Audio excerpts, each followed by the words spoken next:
ভাইরা মা, গোটা ইসলামের সব বিধিবিধানগুলো আপনি দেখবেন যে আমাদেরকে মানুষ বানানোর জন্য ইসলাম চায়, আমাদেরকে স্যাক্রিফাইস করাতে শেখায়। আমাদের বাচ্চাদেরকে আমরা স্যাক্রিফাইস শেখাবো যে অন্যের জন্য ত্যাগ করো, তোমার ঈদের বাজারটা তোমার বন্ধুর সাথে শেয়ার করো, এই জিনিসটা তোমার খুব মনে চাচ্ছে, এটা না করলে তোমার আল্লাহ খুশি হয়ে যাবে। আর তোমার মনের কথা যদি শুনো তাহলে শয়তান খুশি হয়ে যাবে, শয়তানকে তোমার হারাইতে হবে। তাকে দিয়ে অন্যদেরকে দান করা, স্যাক্রিফাইস করা শেখান। এখন সব বাবা মারা সন্তানকে ভোগী বানাইতে শেখান, ত্যাগী বানাইতে শেখান। মনে রাখবেন, ভোগ করার জন্য যোগ্যতার দরকার হয় না। সবসময় আমরা বলি ভোগ করতে কোনো যোগ্যতা লাগে না। আপনার একজন গরিব, অভাবী, নিঃস্ব, অসহায় মানুষকেও যদি আলিশান লাক্সারিয়াস লাইফ দিয়ে দেন, সে লাইফ লিড করতে পারবে কি পারবে না? সবাই পারবে। এসি থাকবে, আরামে খাবে দাবে, এটা কেনা পারে। বাট ত্যাগ, এটা সবাই ত্যাগ করতে কলিজা লাগে, কলিজা। নিজে না খায় আরেকজনকে দিয়ে দিব, নিজে কষ্ট থেকে আরেকজনকে দিয়ে দিব।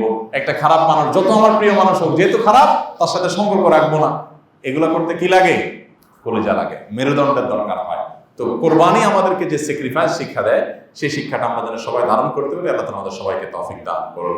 ভাইরা আমার, এই কোরবানির আসল ইতিহাস, গোড়ার ইতিহাসটা আমরা লক্ষ্য রাখবো যে এটি কিন্তু আত্মত্যাগের ইতিহাস, স্যাক্রিফাইসের ইতিহাস, ত্যাগের ইতিহাস, ইব্রাহিম ইসলামের ইতিহাস।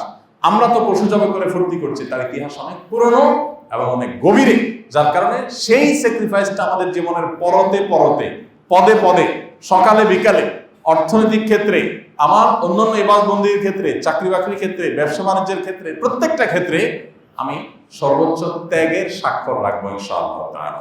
আল্লাহ তাআলা আমাদের সবাইকে তৌফিক দান করুন। আমাদের সমাজে দেখেন যে সমাজে যত অপরাধ প্রবণতা আছে, যত হানাহানি আছে, যত অশান্তি আছে, এগুলো সবগুলোর মূলে যে বিষয়গুলো আছে তার ভিতরে অন্যতম প্রধান বিষয় হলো কেউ কাউকে ছাড় দিতে রাজি না, কেউ কাউকে রাস্তা দিতে রাজি না। রাস্তা গাড়িতে চলবেন, দেখবেন সবাই কল্লা ঢুকে দিবে। সবাই কি ঢুকে দিবে?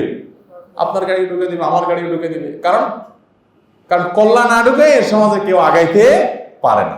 খেয়াল করছেন? বাসে চড়ে না, প্রাইভেটে চড়ে, গাড়িওয়ালার কাজ কি? আস্তে করে মাথা ঢুকে আরেকজনকে চাপ দেওয়া, নাহলে সে যাইতে পারবে না। সমাজের সিস্টেমটা এরকম হয়ে গেছে। সোজা পথে যাবেন তো আপনার বসে ঘুমান রাস্তায়, আর যাওয়া লাগবে না।